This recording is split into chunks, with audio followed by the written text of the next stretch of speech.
wabarakatuh. Nama saya Muhammad Khairul dari Universitas Nasional, jurusan Teknik Informatika, Fakultas Teknik Komunikasi dan Informatika.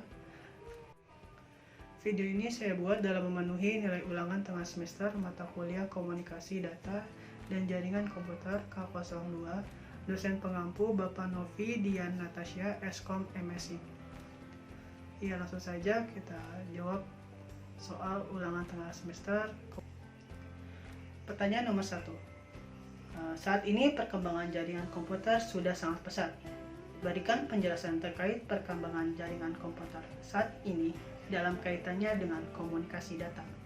Untuk pengertian jaringan komputer dan internet, jaringan adalah sekelompok perangkat komunikasi yang terhubung seperti komputer dan printer. Internet adalah dua atau lebih jaringan yang saling berkomunikasi. Sejarah jaringan komputer pada tahun 1960-an, komputer mainframe dalam organisasi penelitian adalah sebuah perangkat yang mandiri. Komputer dari berbagai produsen tidak dapat berkomunikasi satu sama lain. Maka dari itu, Advanced Research Project Agency atau ARPA di Departemen Pertahanan tertarik untuk menemukan cara untuk menghubungkan komputer sehingga para peneliti yang mereka didanai dapat berbagi temuan mereka sehingga mengurangi biaya dan menghilangkan duplikasi usaha. Pada tahun 1967, pada pertemuan Association for Computing Machinery atau ACM, ARPA mempresentasikan ide-idenya untuk ARPANET, sebuah jaringan kecil komputer yang terhubung. Idenya adalah bahwa setiap komputer host tidak harus dari pabrikan yang sama, akan terpasang ke komputer khusus yang disebut Interface Message Processor atau IMP. Selanjutnya akan terhubung satu sama lain. Setiap IMP tersebut harus dapat berkomunikasi dengan IMP lain serta dengan host yang sudah terpasang. Pada tahun 1969, ARPANET menjadi kenyataan. 4 node di Universitas California di Los Angeles, Universitas California di Santa Barbara, Stanford Research Institute, dan Universitas Utah terhubung melalui IMP membentuk suatu jaringan. Perangkat lunak yang disebut Network Control Protocol atau NCP menyediakan komunikasi antar host. Pada tahun 1972, Vint Cerf dan Bob Kahn, keduanya merupakan bagian dari ARPANET Inti Group, berkolaborasi apa yang mereka sebut Internet Project 1. Makalah Cerf dan Kahn tahun 1973 menguraikan protokol untuk mencapai pengiriman paket dari ujung ke ujung. Makalah ini menjelaskan tentang Transmission Control Protocol, termasuk konsep-konsep seperti enkapsulasi, datagram, dan fungsi gateway. Segera setelah itu, pihak berwenang membuat keputusan untuk membuat TCP menjadi dua protokol, yaitu Transmission Control Protocol (TCP) dan Internetworking Protocol atau IP. IP akan berfungsi menangani perurutan datagram, sementara TCP akan bertanggung jawab untuk fungsi tingkat yang lebih tinggi, seperti segmentasi, reassembly, dan deteksi kesalahan. Protokol Internet Working dikenal sebagai TCP/IP. Jaringan internet telah berkembang sejak tahun 1960-an silam. Saat ini sebagian besar pengguna koneksi internet menggunakan layanan Internet Service Provider atau ISP. Ada penyedia layanan internasional, nasional, regional, maupun lokal. Internet hari ini dijalankan oleh beberapa perusahaan swasta dan beberapa perusahaan dari pemerintah. Jelaskan perbedaan antara point-to-point dengan point-to-multipoint, serta gambarkan dan jelaskan kelebihan dan kekurangannya. Ya, ini adalah contoh gambar point-to-point. Point-to-point network adalah salah satu perangkat atau komputer yang disambungkan ke satu perangkat atau komputer saja, baik itu penyambungannya melalui perantara wireless atau kabel maupun kabel. Misalnya adalah LAN. Jaringan ini mempunyai kelebihan antara lain murah dan mudah, tidak memerlukan software administrasi jaringan khusus, dan tidak memerlukan administrator jaringan. Kelemahannya adalah tingkat keamanan rendah, tidak ada yang memanajemen jaringan, Pengguna komputer jaringan harus terlatih mengamankan komputernya masing-masing.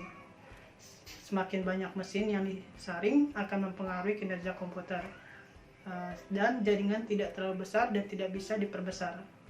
Ini adalah contoh gambar point to multipoint. Point to multipoint network.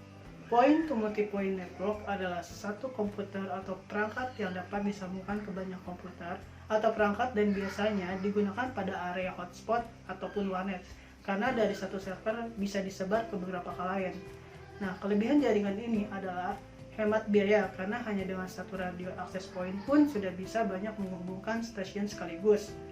Bisa diimplementasikan pada jaringan WiFi untuk kebutuhan internet secara langsung ke device end user. Nah, operator dapat menawarkan two-way integration, pelayanan voice, data, dan video melalui satu arsitektur jaringan tanpa memerlukan perubahan. Kelemahannya adalah kurang cocok dipakai untuk jarak jauh, susah memaintenance jika terjadi interferensi di salah satu link. Throughput yang dihasilkan kurang maksimal karena satu access point harus menangani banyak radio station sekaligus. Nah, bit yang dialirkan juga akan terbagi-bagi tergantung banyaknya jumlah radio station yang dibuat. Pertanyaan nomor 3.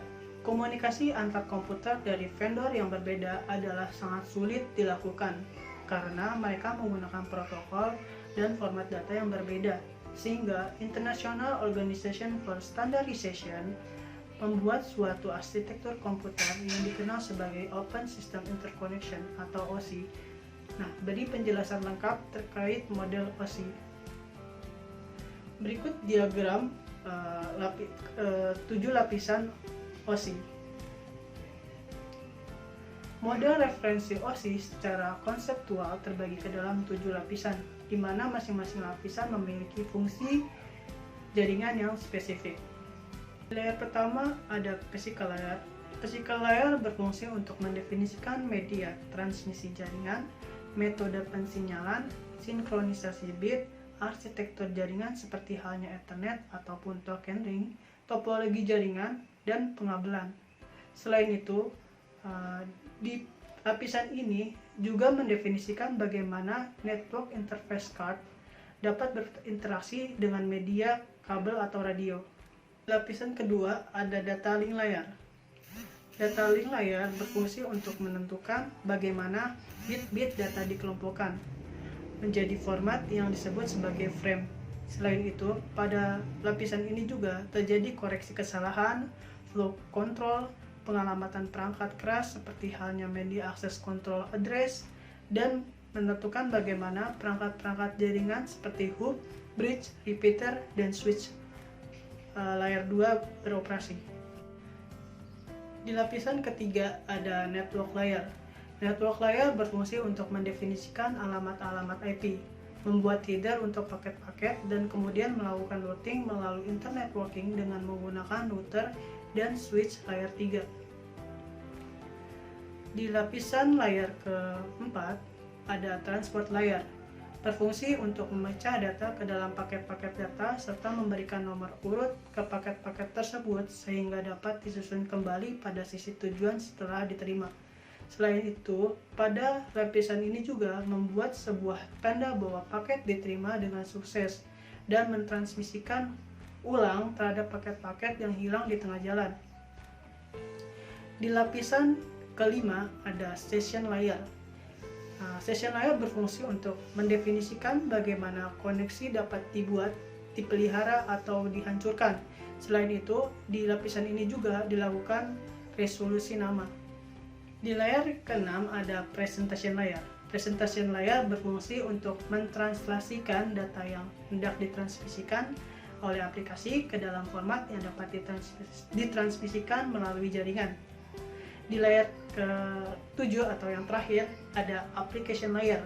Application layer berfungsi sebagai antarmuka dengan aplikasi dengan fungsionalitas jaringan, mengatur bagaimana aplikasi dapat mengakses jaringan, dan kemudian membuat pesan-pesan kesalahan.